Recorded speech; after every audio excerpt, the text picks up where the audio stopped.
I usually get people like that, like they don't want to be on camera, and they'll either give me a hand gesture, or they see me like walking around with the camera, they'll like tap me and be like, hey, look, if you don't shoot us, or don't shoot our table.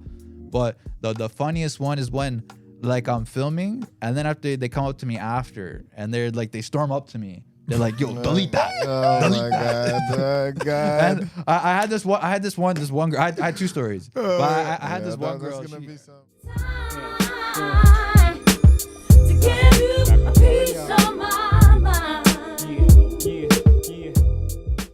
Normal Bros, and we back at it again. First of all, I'm gonna need you to tell a friend and tell a friend and tell a mother effing friend to follow and subscribe to your boys. We're on Spotify, Apple Podcasts, Google Podcasts, and other podcast platforms as well. You can catch us on YouTube and TikTok. That's Far From Normal Podcast. Make sure you type that into a search engine and see the boys on those clips. We got everything for you. We got the website, www.farfromnormalpodcast.com. We got all the links up there. Make sure you check it out. Of course, YouTube. We're on Instagram as well. That's far_from_normal_podcast. Check it out. You already know. It's your boy Fuzzy Vision. You know, I see the world clear, and you know, I see the future, and the future is bright. You already know. Fuzzy Vision with 2 N's. If you have any likes, dislikes, rebuttals, or you want to be on the podcast, hit your boy up. Sonny, drop the handle, baby. You already know what it is. It's your boy Sonny Frames. You can catch me on the gram at Sonny, SONNY, Frames, double S at the end. Make sure when you do check out my Instagram page, check out my stories, because I usually post a lot of stuff that has to do with motivation, inspiration, chasing your dream, and execution. So let's not forget, any dream that you're trying to achieve, the only way that you'll ever achieve it is through execution and putting a plan to motion. So make sure that you don't just stay in the dream world, and make sure you make it a reality. You're not that guy, pal. Trust me. You're not that guy. And Fuzzy, let's get him. So Jordan, you finally got a chance to go on the podcast. I told you that. Finally made it. Yeah, that you were going to come on. You know, I was just going to find some time. We just had so much going on with different guests, and, you know, having to deal with just changes to the podcast, you know, and then I was doing that ultra marathon. So crushing it, this guy. Yeah, man. That's far from normal. Always doing something different, you know, always pushing yourself to the limits, man. That's what we do here. So that's it, man. We're glad to have you on. Another guest, another day of the podcast, you know. Again, we're always trying to prosper and progress with the podcast. So we appreciate every guest that comes through to the studio. Of course, shout out to Jordan for coming through today. And we're going to chop it up, man. We're 100%. We're going to make this shit happen today. So, yeah, appreciate you coming through. Yeah, 100%. It's a pleasure. It's a pleasure being here. And the thing is, you know, we never had time to catch up because, you know, we're doing our thing. You know, we're here. We're doing the podcast. You're also in the content world. You're also doing your whole content creation with photography and videography. So we never really had time to catch up. So what have you been up to, actually? Bro, I've been like you said, I'm out and about all the time. I'm shooting, and it's kind of good. Like it's a good problem to have that we're constantly busy. Like obviously, like 100%. Like, yo, what's this guy saying? But like, that's it. But it's good that we're on the hustle. But yeah, no, for me, I just came back from like Miami this past weekend. Okay. I big went there, things, big moves over there. Yeah. Big 10 in Miami. You know how it goes. Yeah, fam. It was good. Like I went there more for just like a break from like the city and stuff. I went to go see. I haven't seen my boy since COVID. So that's 2 years. Yeah, like I went and saw. That's more than 2 years, because we've been out of COVID for what now? What, almost 3 years now? 10 years? What? There you go. It's like forever ago. Yeah, 100%. Feels like forever ago for sure. How's he doing? How did he cope? He's doing good. Obviously, it was a big shift. He had to just like he just dropped everything and just took off. Yeah. Yep. During that whole like mess. But it was good seeing him, to be honest. Like, even though it's been 2 years, it feels like it hasn't even been a day between us that's gone apart. But so is he thriving? What was he saying about the Miami scene in he's terms crushing of it, bro? For me too, like I love it out there because I'm thinking about maybe living there. Oh, really? Yeah. So for me, it was almost it was there to go see my boy. Yeah. But it was also there just kind of like see like peep the scene. Yeah, just like see you didn't feel it out. Yeah, man. You gotta feel out different cities. I think that's even You know, even me and my bro, when we traveled to Atlanta this yeah. year, we were feeling it all. Like the vibe is very different. So we're like, yo, this could be a potential. You know, I'm not saying we're moving there, but the thing is, when you go to different places, you can start seeing if there's a possibility of you relocating, depending if you like the culture, if you like, you know, what's going on there, if there's opportunities for you. So I think that's a big thing that a lot of people don't do. They don't try thinking about putting themselves in a different area, different demographic, different environment. And a lot of times, you know, people thrive in different areas. You're seeing your boy's doing okay for himself. Then he moved from here. He moved from Toronto, right? Yeah. So he went there and he might be doing well for himself. But I know a lot of guys that have left the city and still are doing good. So it's a misconception that people think that you have to stay where you're born in order to like succeed. I think it's like that fear. Sorry, I don't mean to cut you off. No, I was gonna say the same thing. Yeah, continue. I was gonna say the exact same thing. Yeah, because like for me personally, why for me it would be beneficial to go out there. One is the weather. Yeah, because like I'm like 100%. Yeah, this like, place can't be the tundra. We got the freaking Arctic out here. The Great North. Exactly. It was funny though, because for me when I was there, like when I was asking him, like, yo, do you think I should bring like a sweater or whatever, like for nighttime? He's like, bro, I don't even own a sweater. Exactly, that's exactly. That was funny. Winter is coming. This is freaking. That shit's dead in Miami. It's just beaches, bro. Beaches and hot weather. But it was funny. I was making fun of him because I go. And what's like? How much degrees would you say it is right now? I don't know, because they also do like Fahrenheit. Oh yeah, true. They do So the it's like Fahrenheit. Yeah. The whole, you know, between the U.S. and Malaysia, they're the only people around the world that use Fahrenheit. Well, they want to be different. Yeah. But yeah, it was pretty much hot pretty much every day. Yeah. I think over there they get like hurricane season or something Yeah, like that. yeah. A lot of those tropical places have like hurricanes. Florida's known for the hurricanes and stuff like that going on. 100%. Yeah, but besides that, bro, at night the coldest it got for him, I call him a Miami boy, because now he's like, for him it's like, oh, it's a little bit cold though. Yeah. But like for me, I'm in like a tank top and shorts. Yeah. I'm like, yo, I'm ready to tan. Yeah. You know what I mean? Yeah. Well, that's interesting, because now you're seeing a different take, or you're just seeing like a different lifestyle. And I think, as you were saying, I think it's more of the fear and people having anxiety of leaving their current situation and then jumping into a new one, because it's always the fear of the unknown. Yeah. What am I going to get into? What kind of work am I going to do? Where am I going to live? I don't even know the city. I don't know any people. I don't have no network. I have no family. So they're weighing the options. And I think as you get older, you weigh those options a lot more, because it's very crucial to your survival, right? As when you're young and you decide to make those plays, like make those moves, you're not really thinking too much about it. You're just kind of...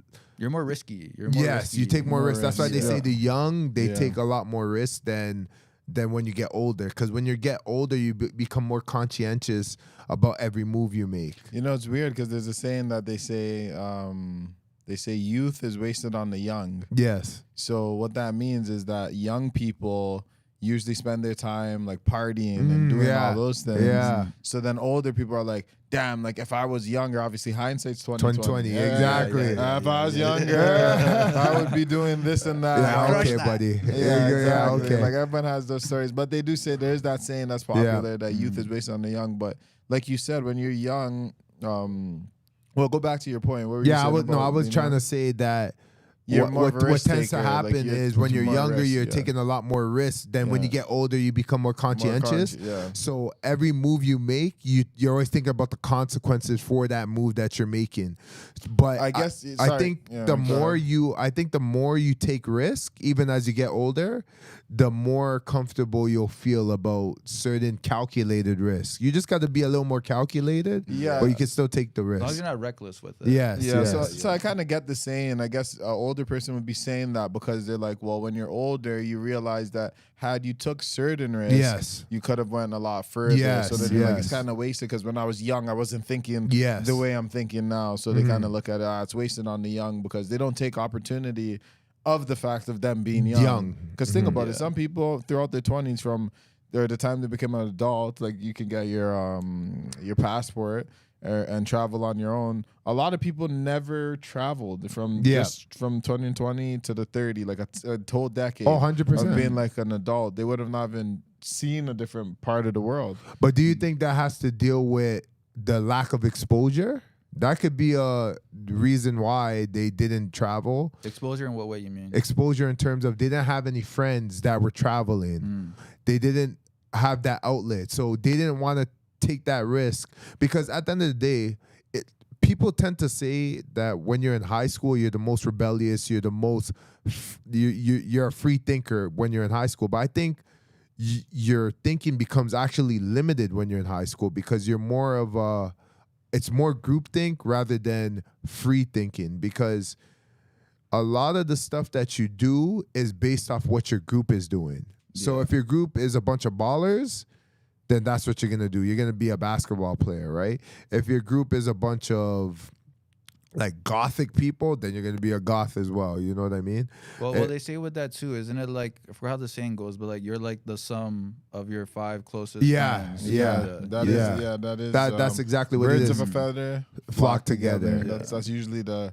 So any group of friends you're usually around, it's like the similarities typically are there. There's gonna be certain circles you're part of where everyone's pretty much different. Everyone brings their own thing to the table, but then that would be your group. Your group would be full of those type of people, right? But typically people like to be relatable with their friends, so they get people that have the same interests.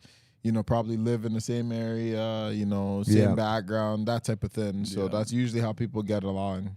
But I also noticed that most of the people that were traveling were women. I don't know if you noticed that, Jordan. Like when you were in high school, it was the women that were going to Dominican Republic and going to wherever, to the Caribbeans. Oh yeah, I went to Jamaica. I went to the Trinidad. It's like that wasn't even a thought in my mind. Coming back with the hair braided. Yeah, they came out with the hair braided tan, and it was like I wasn't even thinking about that. They were doing cruises. You know, I went to what was another spot that was very common.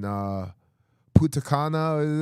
Yeah, been Mexico, there. Mexico, So they were all, you know, enjoying life, partying and stuff of that nature, but I couldn't even fathom traveling to these places at that time. But then again, these same women had sugar daddies on the side. You know what I mean? They had somebody funding their trips. Boyfriends. Or boyfriends or whatever that were older. People that would fit the bill. Exactly, right? So if they wanted to make those, if they wanted to travel to those places, that was a possibility.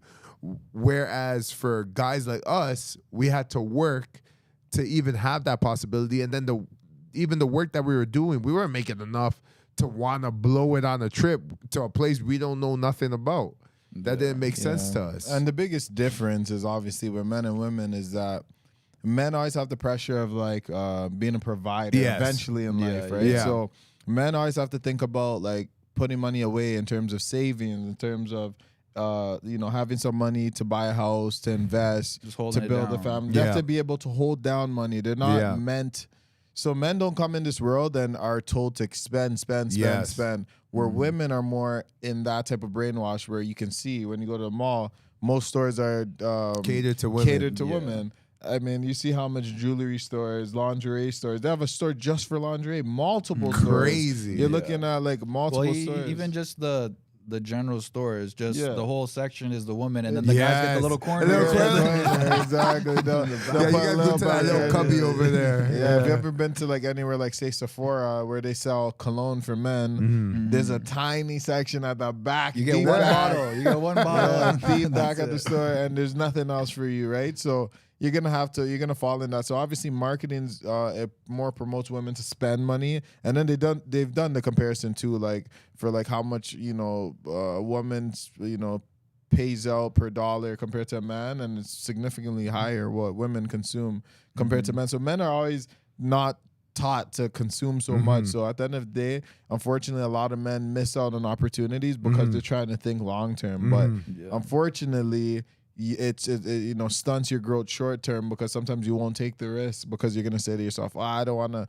lose my job, or I don't want to lose this opportunity to say buy a house or invest into that. So I think men just naturally feel like they have more responsibilities in the long run, so they take it a little bit more easier when they're young. Where women, I've heard of women just blasted on the credit card. Yes. $5,000. Yeah, I went to this place in Europe and Dominican and 50 places London, that you can't France, afford. Portugal. Places they can't afford, but they're going to worry about those things later. See, men don't operate this way.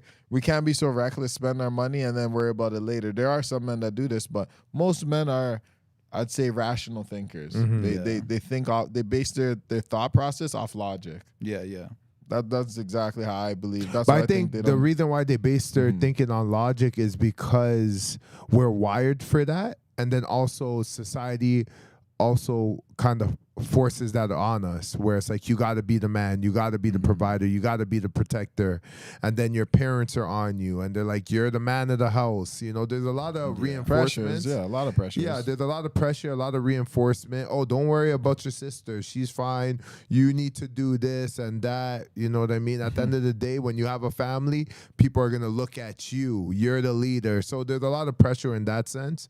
So I think that's why a lot of people tend to hold back from traveling, and they try and stabilize themselves, and they stay put in the country that they're in. There's only a few that are able to break that mold and see a lot further out and say, hey, maybe if it's not working in this country, maybe if I try a different country, I might have better success, or try a different city, I might have better success. Because, for example, me and my brother know people that went to Alberta for work because there's money to be made there. But again, that only happens if you could think further out, where it's like, not only in Toronto could you make money, there's other cities where you can make money. Even just in Canada. Yeah, in Canada. You don't even need to go as far as travel outside of the country. Just in Canada, go to a different city. You know what I mean? And maybe the opportunities would be better for you. Climate-wise won't be the greatest, right? But you'll live a cheaper lifestyle, get a bigger bang for your buck, and then also at the same time make more money, save more money, right? I think that for most people though, they kind of get brainwashed with like the CN Towers. Yes. You know? Like they don't want to be too You know what I mean? The bright lights. Yeah. So like even like here, if you go a little bit more like Vaughan, for example, Yeah. you're a little bit further away from the city. Yeah. But it's like a little bit too far of a drive. Like, you know what I mean? Like they want to be in the hub. Which is the part that sucks, right? But it's funny because you can live in the hub and still not even enjoy like the amenities that the city offers, right? Like, I mean, how much people live in the city, but are they going to Raptors games? Are they going to Jays games? Yeah. Are they really doing the stuff that are downtown and all the things that you see? Even just the commute downtown. Like if too. you live there. Even people don't really want to commute downtown. Yeah. So at the end of the day, a lot of people move closer to the city just to say they're in the city, more so than anything. It's like, it's just when you're on the outskirts of the city, it's just that you're kind of separated from a lot of things. So you're separated from a lot of different areas where other people may live that are more populated or whatever the case may be. So I think a lot of people don't like the idea of moving to the east end or up north or down west, like, because they just feel like they're away from their core groups, like their friends, family, and then obviously work is going to be mainly in the city. So a lot of people are going to say to themselves, let's stay closer to the work instead of going far for the work. But at the end of the day, I mean, if you're thinking about location and wanting to be close to the city, there's a lot of other cities that have the same kind of metropolitan like as us that's cheaper than Toronto. Toronto's expensive city, bro. It's expensive. Isn't it one of the most city. like in the world or something, or at least Canada? Yeah. That in like Vancouver. I don't know Vancouver. I think Vancouver is the most expensive city in Canada, and then Toronto would be second. I would personally think Toronto, just because we have all these different amenities and the Blue Jays, Raptors, Maple Leafs. We got so many stuff going on. So I just assumed, but the same Vancouver airport, all this stuff. Yeah, Vancouver is it. But speaking of that and being a metropolitan city, let's talk about the content game and how that works. You know, you being in it, how did you get in it? What was the driving factor to that?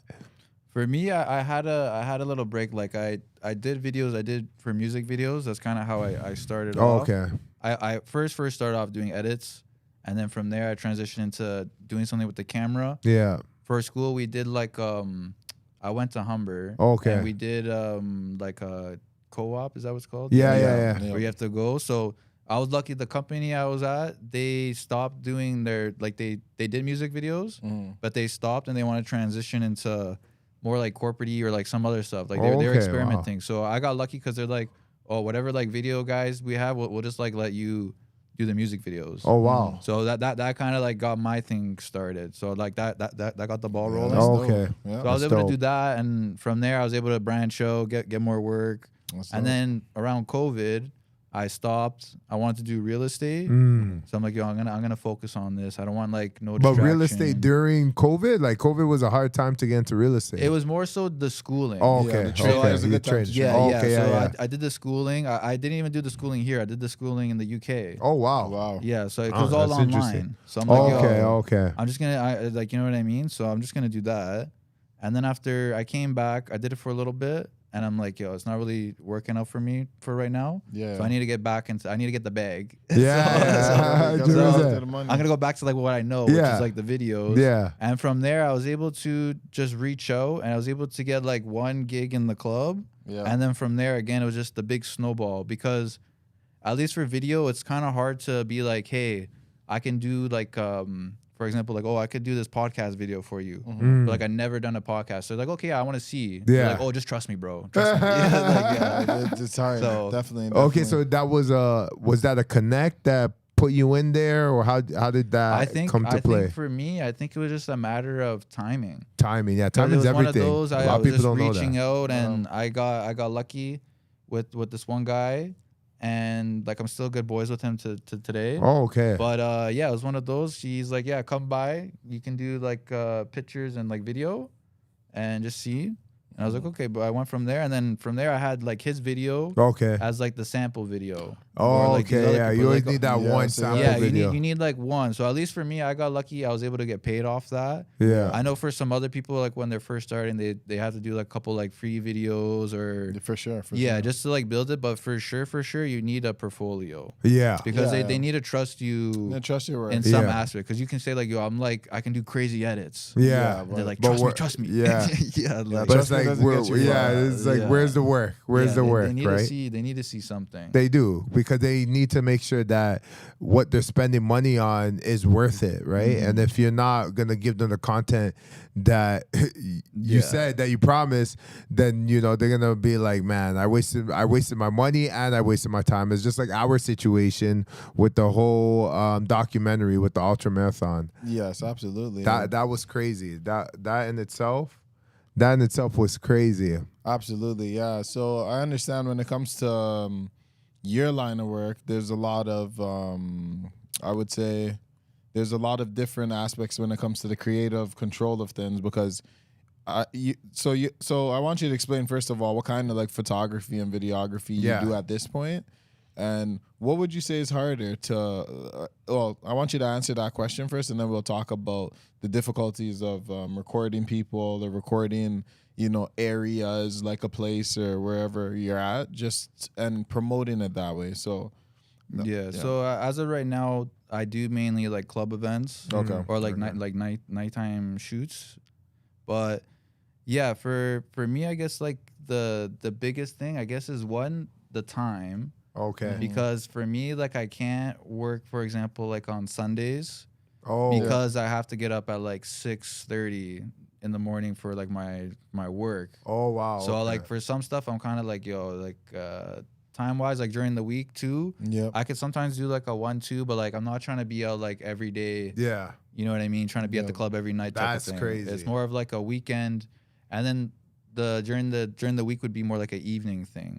If it's like a work event or like a work party type of thing. But yeah, in terms of, you were saying But I was saying like what do you shoot? So if you can explain like what type of shooting are you doing? What would you call your type of videos that you're doing or photos you're doing? What's it for? I guess you would say it would be more like club promotion. So it'd be, it's highlighting like the night. So they'll usually have like an event, like what do you call it? Like an event host. Okay. Yep. Running the event. Yeah. And then I'm there to like show off the event. So if they have like, catering, or if they bring like like the photo booths. So you're doing promos. So I'm doing like promos for them. And you're trying to basically make those clubs stand out in front of other clubs.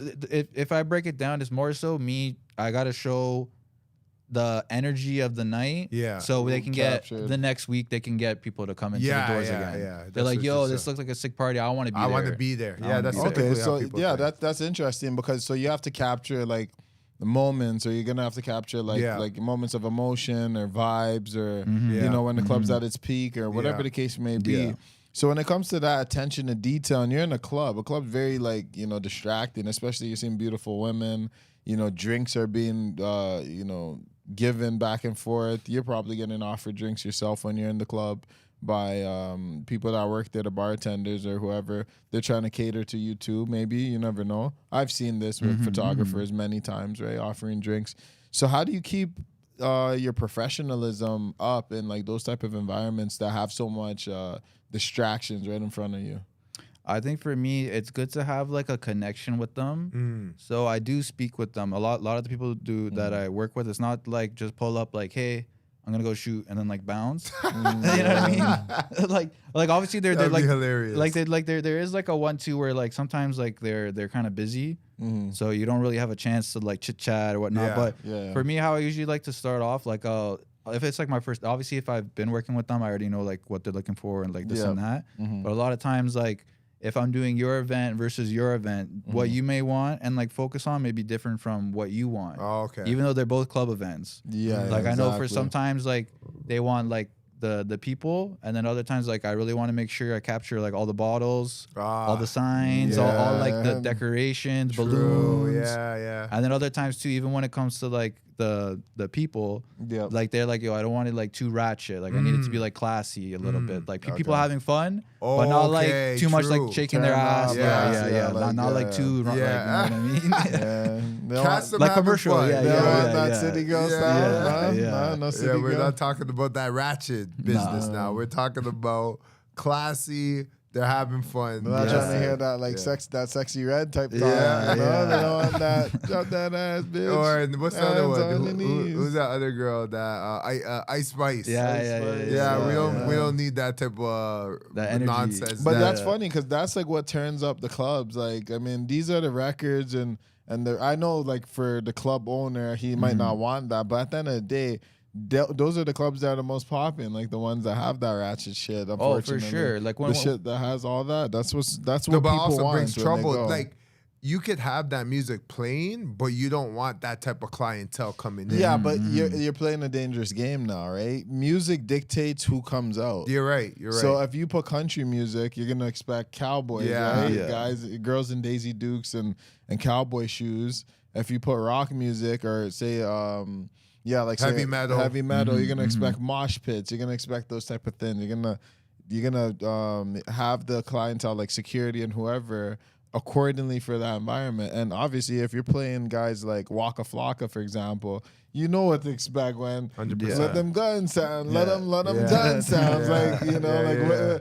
like it's all explained in the music. So obviously, even with the women, like, you know, women rapping now, especially now, you got a lot of women, like female rappers and stuff like that, and a lot of music sounds ratchet to most people. It's like ass shaking, titties, this, that, blah, blah, blah, and that's what turns up the club. But it's funny when I hear like you saying that certain club owners don't want that imagery to be portrayed, but ultimately like the club is known for that, right? It's known for debaucherous shit. Like it's known for like crazy shit, turning up, popping bottles, girls popping pussy, whatever the fuck it is, that's what they show. And that too, like when I'm in there, like I've been doing it, it's kind of like the same, like like after doing this, it's kind of like the same routine. Yeah. So even that too, when I hear like a certain song come on, I already like, I'm okay. I know they're gonna get excited. I'm like, okay, let's go shoot. Let me go in there, catch a couple shots of it. So like, it could be dead for a little bit, or like whatever, you know what I mean. And then like I hear the song, I'm like, okay, now I gotta restart recording. I'm gonna go boom, boom, boom, boom, boom. Exactly. Get all the shots. But what I noticed too is with a lot of these club owners, what they tend to do to keep those type of clientels out is they'll play a certain track, but then they'll mix it. So they'll do like they'll do that. They'll do like some kind of rap song, and then they'll mix it with some kind of techno. Yeah, so I'll see certain clientels when they come in there, they're like all hype, like yeah, and all of a sudden the techno starts dropping. They're like because they thought they were gonna get amped, right? They thought they were gonna get. Like it's our time now. It's like no. You get this little. It ain't your time. You get a little snippet. Yeah. That's all you get, and then we're gonna keep it moving. We don't need you guys bringing the whole entourage of members, and now everybody wants to smoke in the club. Yeah. Got the bogeys out. Yeah. Got the spliff. Got the blunts. Got the the backwoods. Yeah, like what? No. We're not gonna be doing all that because a lot of those guys become. And those guys are hectic to pull those guys out too, because they become so like aggressive and what do you mean I can't smoke in here, right? You know, that's the type of issues you don't want, right? And then some guys they're bringing certain weapons in and stuff of that nature, right? So you're kind of like, okay, I don't want that type of problem, you know. Now you're drawing. This is reminding me of. Remember the song. By the Diplomats or by Cameron, and it's Grill'em. Oh yeah, Grill'em. It's like Grill'em's a good. Like when you walk into the club and they tell you like you can't bring your fitted in or your hat in. Grill'em. He's like if they tell you can't bring your hat in here and that shit match your gear, Grill'em. Like it's just funny like how music dictates like people's like emotional responses to like certain situations as well, right? So speaking of, you can't wear caps, and Saluna, you can't wear caps.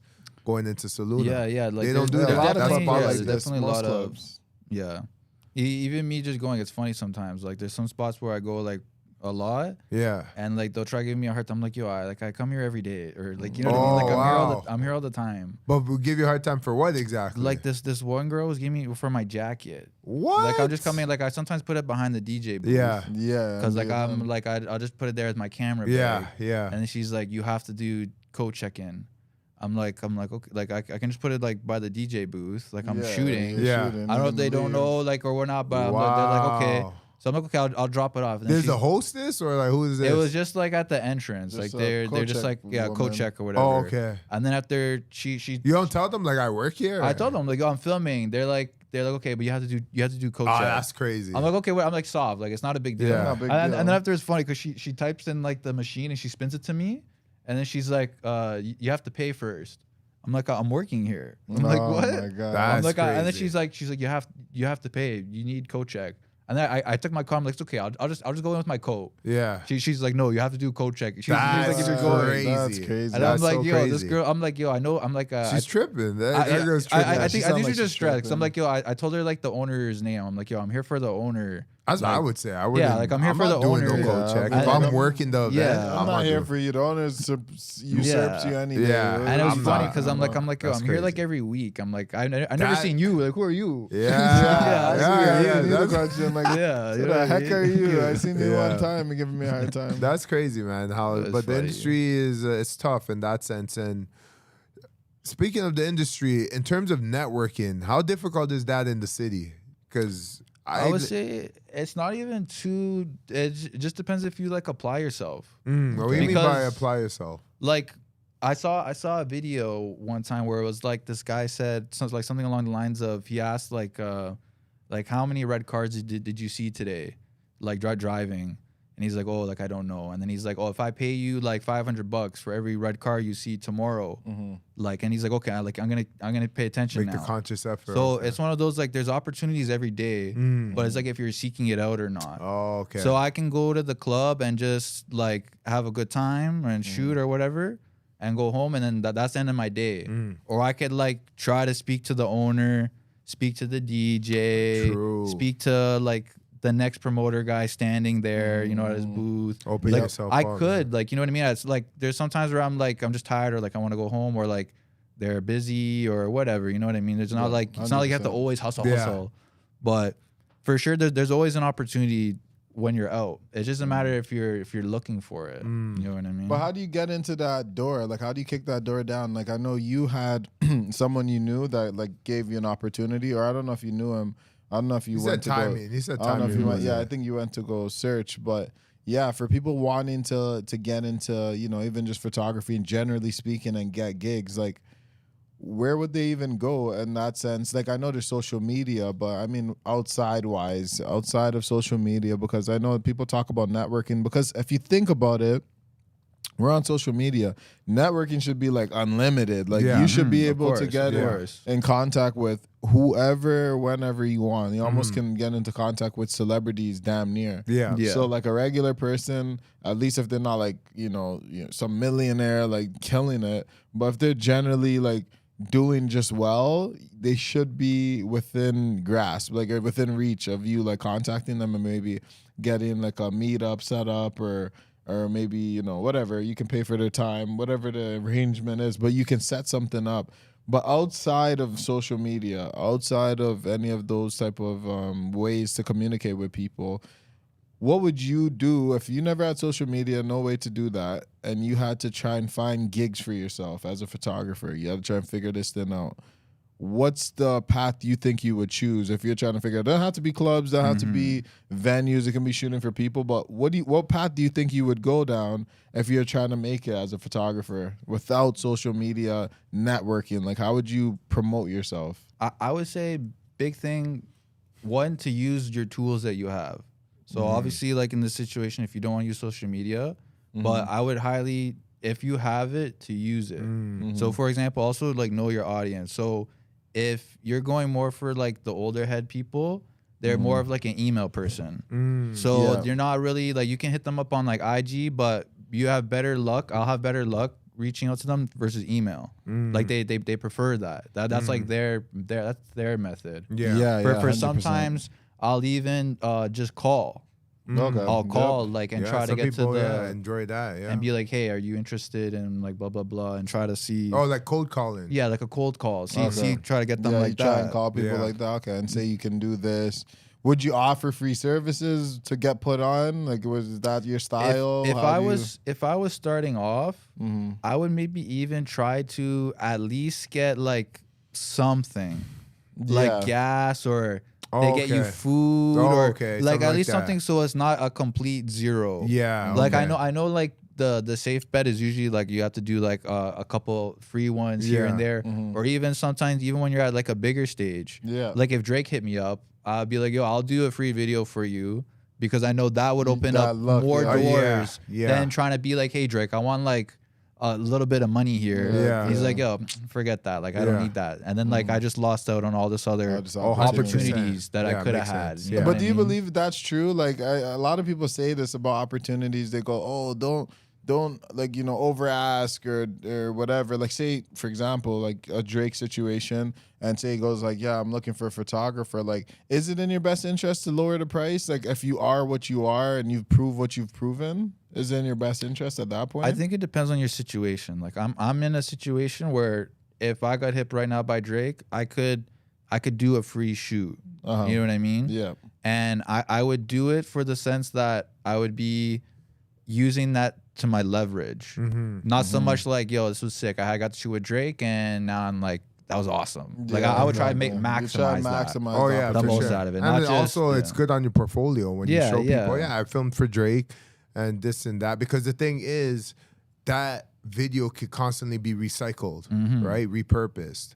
So has more value than you getting paid for that gig. So and also like for future, because they see too when you work, say like I keep working with like the smaller guys, for example, and then when I work with like a Drake, that just kind of boosted up all the lower tier, tier stuff. So now they see, you're doing all of this. So it's like, yo, to do a video for you, like, oh, I could try to do a video for you, but like, you can raise the price too. You know what I mean? Like, so again, it's all like how you do it, because at the end of the day, as much as it is like a video or photography business or creatives in general, the main hub at the end of the day is the marketing and like the business aspect of it, because a lot of like photo people and stuff like that in general, they typically fail because it's just a hobby. So they just go out, they take pictures of like nature, like whatever's fun for them. And then it doesn't evolve past that. It doesn't turn into like a business. It's just like more, I said, you have to know the business side and the creative side. It can't just be, a passion project. You also have to have like business savviness to say to yourself, how much money can I generate by doing this, like, in a way where, you know, people can appreciate it and would want to pay for it. So I think that's the biggest difference, where some people are not looking to monetize their hobbies like that, because then it's not a hobby no more. So once you add the money to it, it becomes a job. So I notice a lot of people are like this with these type of hobbies, like creative stuff, because they do it for the fun of it. It's almost like streamers. Like, people are playing video games for God's sakes. That's all they're doing. They're streaming themselves playing video games. They're showing their reactions and stuff like that. But I guarantee when they have to do it and now they're getting paid, they view it more as a job than the passion project or the hobby that they used to do, where they're like, oh yeah, I don't really care, because then business starts to get involved, right? And it's like, no, now you're getting paid this much to stream, so all of a sudden it starts to become serious, and it's no longer a hobby. And now there's rules involved. There's certain things you can say and not say. Like, there's so much other pressures that are thrown on you, and I don't think everyone wants that, because they don't want either the restrictions as well, because just like us on a podcast, if we're popping, well, there's two things that are going to happen. Either we say, you know, screw everyone, we're going to keep going with whatever content we want. We're not going to care about business opportunities or collaborations and blah, blah, blah. We're just going to say whatever and go with that. Or we can say to ourselves, okay, we're doing pretty good right now. Maybe it's time we partner up, or we take it to the next level and maybe get certain people on, or abide by certain rules, so we can get put on to certain things. But I guess what happens is, how do you keep your integrity of what you want to do and still be fair with your, like, prices and knowing your worth? Because even with you, like, doing the photography, yeah, say Drake gives you a look, but how about if you're at the point where you're making good money? At what point is the look, like, in any situation you get into, even with dealing with club owners, they're giving you a look because they own a club. But are you going to discount every single club owner to get more opportunity, is what I'm asking.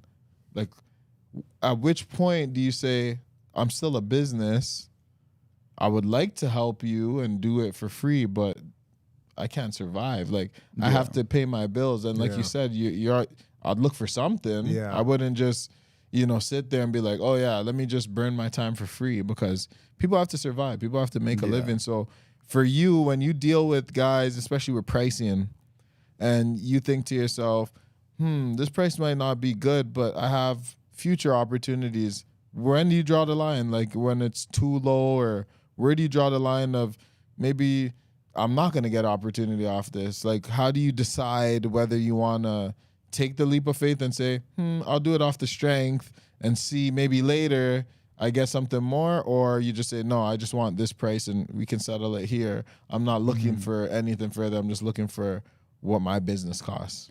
For me, it's two things. For me, one would be like longevity. If this is just someone who just wants like a one video or whatever, or I have people where like I go like weekly. So I'm more inclined to give the person who I'm shooting for weekly every week, like I already know is secure. Like, I'm more likely to give you a discount versus the guy who just wants a video once in a while. Oh, okay, yeah. Like, they'll work with you.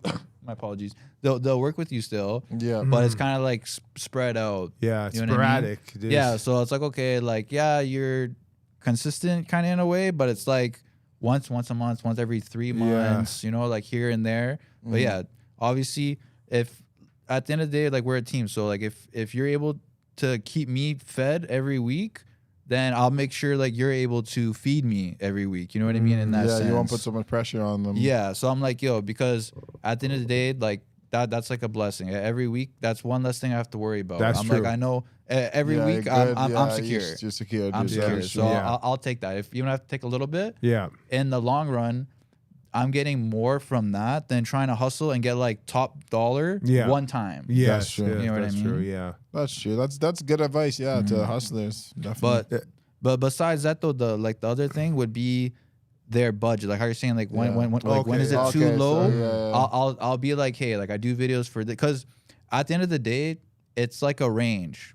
If the person wants one video, does the person want the one video to be 60 seconds, like a full minute, or like a a story kind of like a 15. Like, do they want the raw clips too, or just the video? Do they want photos and video? Do they want like, you know what I mean? Like, there's more to it than just like for sometimes like, oh, I just want a video. That's very like broad. Yeah, it can mean like that can mean anything. So then from there you just see what they're saying, because they might have a budget for, they want to do like all of this. Yeah. And be like, oh, for your budget, I can just do like, I can't do photo and video. I can just do video. Okay. And they're like, okay, well, like we'll try to meet in the middle there. Okay. So at least it's not like a full like, oh, I didn't get the full price. Yeah. But at least I know going into it now, I know their budget, and I say what I could work with that budget.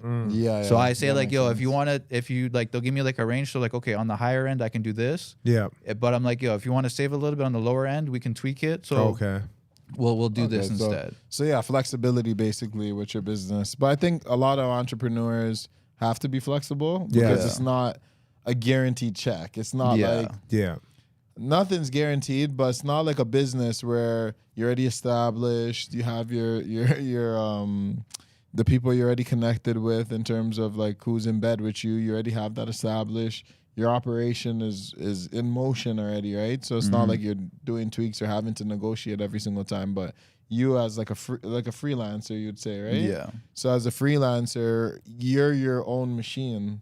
So like you have to do your own promoting of your own business, and then you have to work the business, and then you have to think about, you know, how much you want to get paid, your value, your time, and all that type of stuff. So it's definitely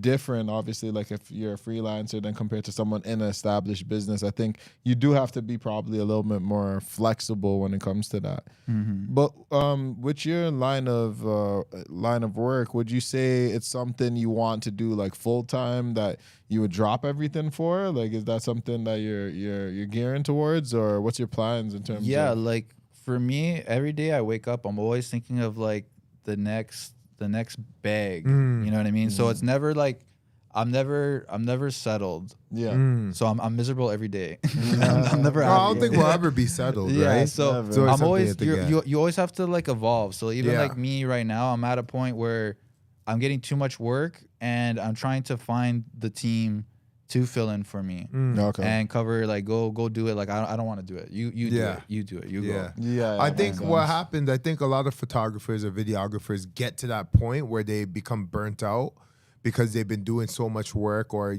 they get to a point where a lot of their networks start to contact them like, "Can you come to this club and film here or film there and do that?" And it's like, there's just too many gigs, and you don't have enough time in the day to get from one point to another, like in terms of you just getting to the venue, you finding parking and taking care of that. And depending on where it is, if it's in the downtown core, you know how the traffic is and construction going on. There's just so many places you can't turn and can't park here. You're worrying about getting towed, and there's just so much going on.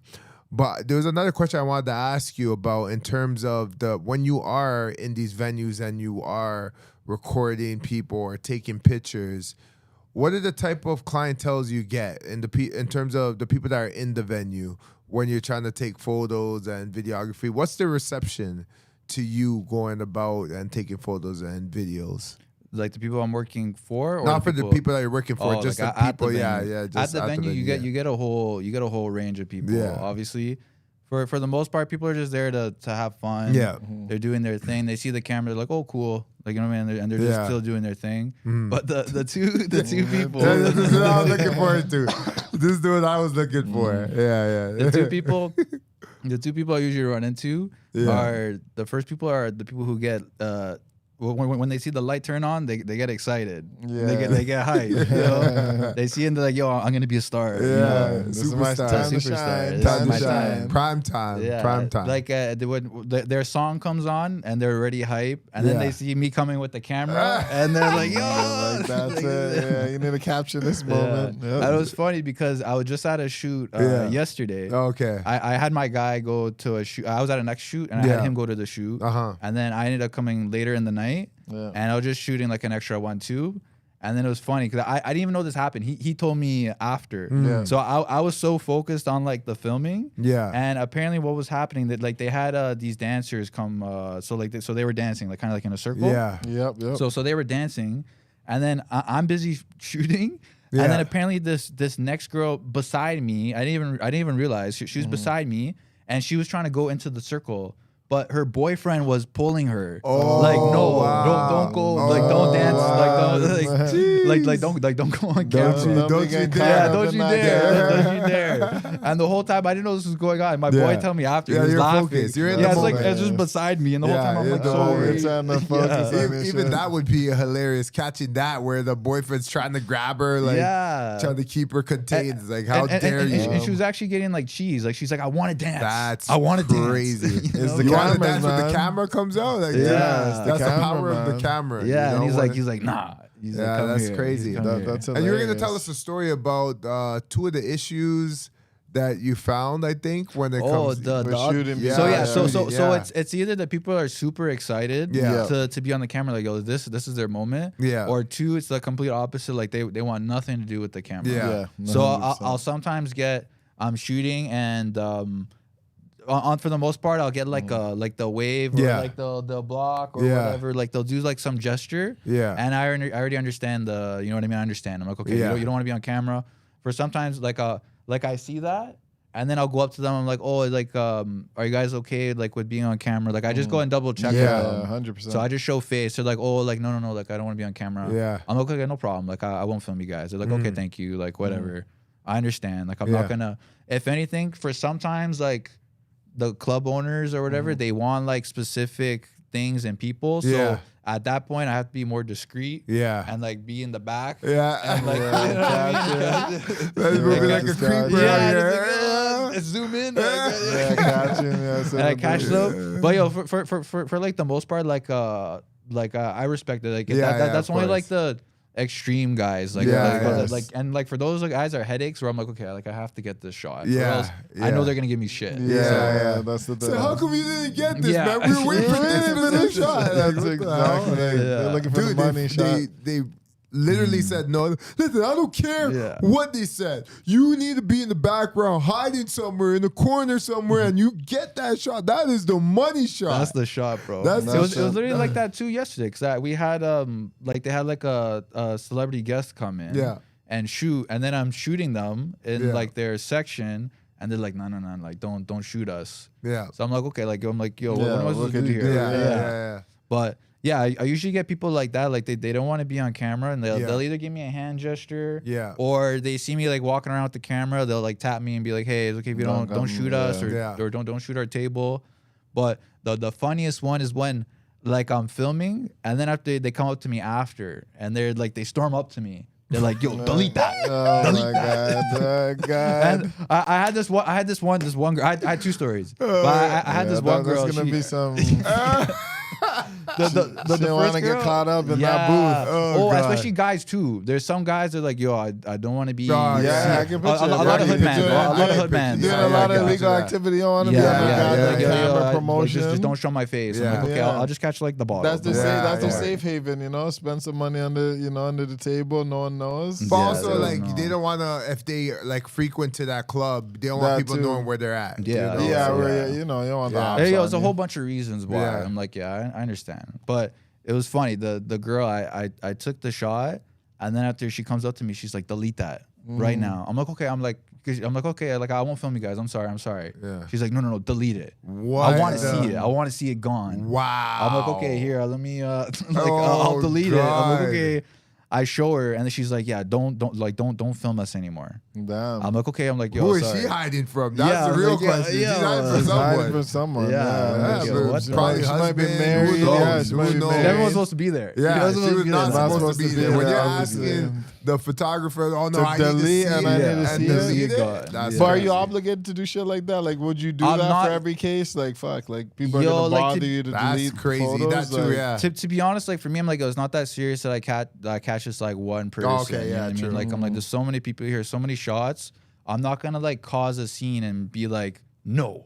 I'm keeping like, you know, like I'm I not think gonna. that's just the Canadian in you. I think most Canadians don't want that type of confrontation. It's like it's not worth it. It's not worth it. At least because like I did have one though. Oh, the second one. Oh, I was at a spot and I don't even think I was recording them. I was in the vicinity. I think I recorded them or didn't. I don't know. Yeah. But I was there. Yeah. And then this girl comes up to me. She's like, "You can't be filming my girls. You can't be filming my girls like that." Please tell me it's not a butt ugly chick. It was some like random white girl. Some random white girl. Was she good looking or was like God? No, it was like some ratchet girl. She was like, she's like, just don't film my girls. Like she's like that's my girls. Those are my girls. Yeah, okay. I'm like, yo, okay. Well, yo, it got worse. It got worse. So she's like, yo, like don't film them. I'm like, okay. Calm down there. Yeah. Pimp like, Kelly. Yeah. Who are you? She came at me already, and I'm like, okay, like yo, like she didn't have to come so aggressive. Yeah. I'm like, okay, like I won't film you guys. Like stop. Like I don't even want to film you anymore. Like you know what I mean? And I'm trying to. I can't remember if she asked me to delete it again or whatever, but she said the same thing. She's like, yo, like she was trying to make like a message. She's like, don't record us. Yo, that's crazy. I'm okay. I'm trying to walk away. She grabs my arm. Like she's holding on to my arm and she's like, yo, do you hear me? Like, yo, you can't be recording us. Wow. I'm like, yo, I understand. Like crazy. I'm like, I'm not gonna film in your booth. I'm gonna go film over there. Yeah. And then she's like, no, like you can't be filming us. And she keeps holding on to my arm. I'm trying to walk away and she's like pulling me. Bro. I don't know if she was on one or something, but I'm like, yo, I got your message. Like, was she like? Did she look like she was intoxicated? Or? I don't know. I'm assuming she has to be on, like. I feel bad for her if that was her sober. Oh, God, yo, because she kept grabbing my arm. Yeah. And it was to the point. I'm like, stop grabbing me. I'm like, you gotta stop. Yeah. And then she's like, stop filming us. I'm like, yo, I'm not even filming you right now. We're just speaking. Oh, like I was like, yo, what's wrong with you? I'm like, but she was like on this. She was like, this was her mission. She's like on this. She's like, do not come. Like, yo, if I see this post, I'm gonna come after you. Like, that's crazy. I know people. Blah blah blah. I'm like, yo, I don't want anything to do with you. That's crazy. I tell her, I'm like, yo, just leave me alone. Yeah, please. Give you a hard day I told her, I'm like, because she wouldn't let go. Yeah. And I'm like, yo, I don't want to like hit this. Like, I'm not trying to hit anyone. Yeah. But I'm like grabbing her arm. I'm like, yo, let go of me. Yeah. Like, you need to let go of me. Again to the point. Yeah. Like I have to like squeeze. Yeah. I'm gonna be like, yo, you have to let me go. Yeah. And then after she's still like on one. Yeah. And then after I'm even telling her, I'm like, I want to get away from you to film over there. Like, you're keeping me here. Like, I don't want to film you. I don't want to be in your area. So I'm like, it doesn't make sense. Like, you don't want me to be, you don't want me to film, but you want me to stay here. Yeah. So I'm like, I'm trying to go away. Yeah. And that's how I'm like, yo, I know the owners. If you like, I could get you kicked out. Yeah. Like, you know what I mean? You're playing around too much. Yeah, like, way too you much. know what I mean? Yeah. Speaking of that, and speaking of people that don't want to get filmed, you heard about the girl that was filming in the gym and yeah. And then the guy, he got pissed off because she was filming. He didn't want to be in the background of the film. And then what was your thoughts on that whole situation? I think they're definitely like a bit extra in terms of like the whole, at least me personally, like you don't need to be like so explosive. Like you can definitely get the same message 100%. across without doing like the most. But I definitely do feel for him because even at least for like the whole gym culture, I know there's been a bad like stereotype. 100%. Like if you're just a guy in the gym, you're already like down a couple points. Yeah, Oh, 100%. So like, yeah, you can't look at girls. You gotta have your blinders on. Even if you want to look at the weights that they're lifting, you might be amazed at the weights that they're lifting. But they're like, you're checking them out. Let me checking that squat. Exactly. You don't need to look at her for you it. can't even see where you're like going because like wherever you're going, you're gonna look around. around. You have to you have to navigate. Grab weights to put a man down. Yeah. You know, ask the woman if she's gonna. She's finishing up. Come on, man. Yeah, so it's kind of ridiculous in that too sense. Much of that. And so in a sense, I do understand where he was coming from, but in terms of how we approach his execution, the execution of it, and then for people that don't know what we're talking about, say the story quickly, but we'll talk about how he should have. For people that don't know what we're talking about, basically in Calgary, there was a Filipino woman. She was doing viral video that came out. there was a viral video that came out, and there was a Filipino woman. She was doing hip thrusts, and she was doing a pretty heavy weight. But basically, a guy was walking across while she was trying to film her hip thrusting movements, and he just said, "I don't want to be in the freaking video." And she's like, "Excuse me, I don't want to be in the freaking video when I'm walking around you." Well, and you never said it in those kind words. Okay, so he's like, "I don't want to be in the fucking video while you're doing your hip thrusting." Yeah. Right? So he was saying that really aggressively, and she didn't appreciate it. And she's like, "Fuck you. You're not even going to be in the video." And that blew up, and then he ended up becoming banned from all good lives around the city. Canada, Canada, I think. Yeah, so, Canada, yeah. Yeah, so even with that, like, I wonder how would someone remedy a situation like that if you didn't want to get recorded as a man? Because we're having this conversation too, and we're saying, well, if a man was recording and a woman had done the same, she probably would have not gotten as much trouble. But there actually was a video. I actually thought about it. There was a video where a woman did accuse a guy of like watching or something like that. And he was trying to help her. Was it that one? Yes, and then she got banned from her gym. Not banned from every gym, but she did get banned from her gym as well. I think the guy was the owner of the gym. There's a situation where the guy like worked for the gym. Oh, wow. Yeah, so then she got kicked out the gym, obviously, because like, why are you watching me? It's like, I literally work. I'm a owner is this the one where she's live streaming? I think so. I'm not sure. There's one where the guy, like, he's like an owner or he works at the gym, and she's like, "You're looking at me." Yeah, like. But what would you guys do? And like, if you felt uncomfortable, if you didn't want yourself posted, especially with what was going on, would you approach a woman and tell them, or would you just walk around? I'm walking around. I'm just not going. Keep it simple and easy. I don't want the confrontation because I'm there for business. I'm there to do my workout. Yeah, I don't want that beef. And the thing is, you don't want that lifetime ban. Yeah, exactly. I don't want that smoke. I don't want that smoke. What would you do with yourself? A lifetime ban from also, the gym? we're looking at the women in Toronto or just in Canada in general are the ones that kind of rule. It's a matriarch. It's not a patriarch here. So in that sense, I'm wasting my time trying to argue with a woman or fight with a woman because at the end of the day, they're always going to take her side. Double standard. Yeah, it's a double standard when it comes to that. So it's like, why even put myself in a situation where it could blow up for no reason? I'm getting upset. She's getting upset. I know I'm going to lose at the end of the day. Mm-hmm. So I might as well, if I see a camera, if I see a phone, she's videotaping, I'm going around. I'm not even gonna go. It's never that serious. Don't get me wrong. It's never that serious. The guy overreact. It's never that serious. Even if I was getting recorded, and like me and you, we go to gym often. All the time. I don't think we'd have any issues with something like that. But I don't know. That guy is having a day. Let's just say that. That guy had some stress in his day, boy. I wouldn't suggest Ben to do that. Obviously, if a girl's recording you don't like it, walk the other way. Walk the other way. At the end of the day, you seen the memes, right? Yeah. When the girl be bending over it and the guys are working out, they turn the opposite way. Exactly. And it's funny, but it's true. You can't argue about that. That's why those videos are funny, because they know they can't go and say, hey, but you're wearing those shorts and you're doing you're never gonna win that battle. If he was really that serious about like, yo, I don't want to be on camera, I would have just been like, hey, like, because at the end of the day, you can't stop them from recording. I think in some places, like, you're not allowed to. Yeah, some places you're not allowed. Or whatnot. But for the most part, that's kind of like expected. Even just like our dated, not even in the gym. Anywhere. But most people are doing selfies and whatnot. So you can't really say like, hey, shut that down. Yeah, because people are doing it in the streets. Like, how much times you probably got caught in a camera phone? Yeah, right? we're probably in the background in a lot of spots. You know 100%. 100%. Exactly.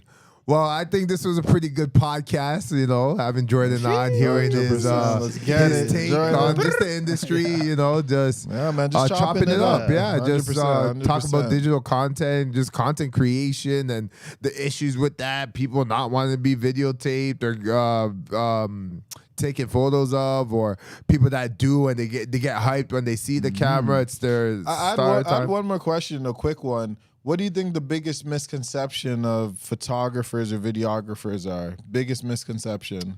Biggest misconception?